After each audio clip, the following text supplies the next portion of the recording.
মাথা ব্যথা থেকে মুক্তির জন্য অনেকেই ব্যথানাশক ঔষধ খেয়ে থাকেন, কেউ বা শরণাপন্ন হন চিকিৎসকের কাছে।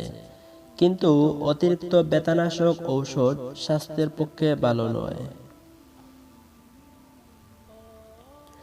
এই ঔষধে রয়েছে মারাত্মক পার্শ্ব প্রতিক্রিয়া, তাই এই সমস্যা থেকে মুক্তি পেতে আপনাদের সুবিধার্থে 7টি প্রাকৃতিক উপায় বলে দিব। তাই সম্পূর্ণ ভিডিওটি দেখতে থাকুন এবং নিচের লাল বাটনে ক্লিক করে চ্যানেলটি সাবস্ক্রাইব করে রাখুন, যাতে পরবর্তী ভিডিওগুলো আপনি সবার আগে দেখতে পারেন। 1 নম্বর হচ্ছে পানি। বেশিরভাগ ক্ষেত্রেই শরীরে পানির অভাবে মাথা ব্যথা করে থাকে। মাথা ব্যথা শুরু হলে প্রথমেই 1 গ্লাস পানি পান করুন।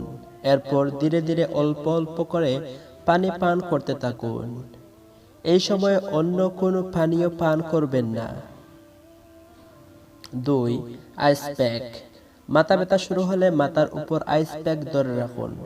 তবে যাদের অল্পতেই ঠান্ডা লাগার প্রবণতা রয়েছে তাদের জন্য এই পদ্ধতিটি নয়। 3 নম্বর হচ্ছে লেবু। লেবু শরীরের অ্যাসিড অ্যালকোহলের মাত্রা ঠিক রাখে। মাথা ব্যথা করলে হালকা গরম পানিতে পাতিলেবুর রস মিশিয়ে খেয়ে নিন, এতে আপনার মাথা ব্যথা কমে যাবে। 4 নম্বর হচ্ছে আপেল। অল্প পরিমাণ লবণ ছিটিয়ে 1 টুকরো আপেল খেয়ে নিন, এতে আপনার মাথা ব্যথা অনেকাংশে কমে যাবে।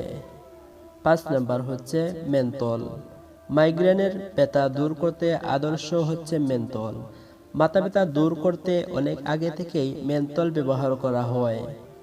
6 নম্বর হচ্ছে লেবুর খোসা। 2 থেকে 3টি লেবুর খোসা কেটে আলাদা করে নিন।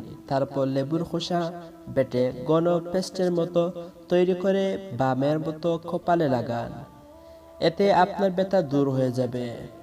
7 নম্বর হচ্ছে গ্রিন টি।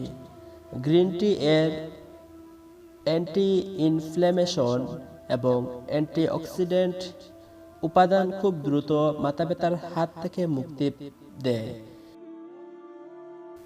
এই চা পান করার মাধ্যমে অল্প সময়ের মধ্যে আপনার মাথা ব্যথা দূর হয়ে যাবে। আজকে এই ছিল আলোচনাটি। ভিডিওটি ভালো লাগলে অবশ্যই শেয়ার করবেন এবং পরবর্তী ভিডিও দেখতে চ্যানেলটি সাবস্ক্রাইব করে রাখুন। ভালো থাকুন, দেখা হবে আগামী ভিডিওতে। আসসালামু আলাইকুম।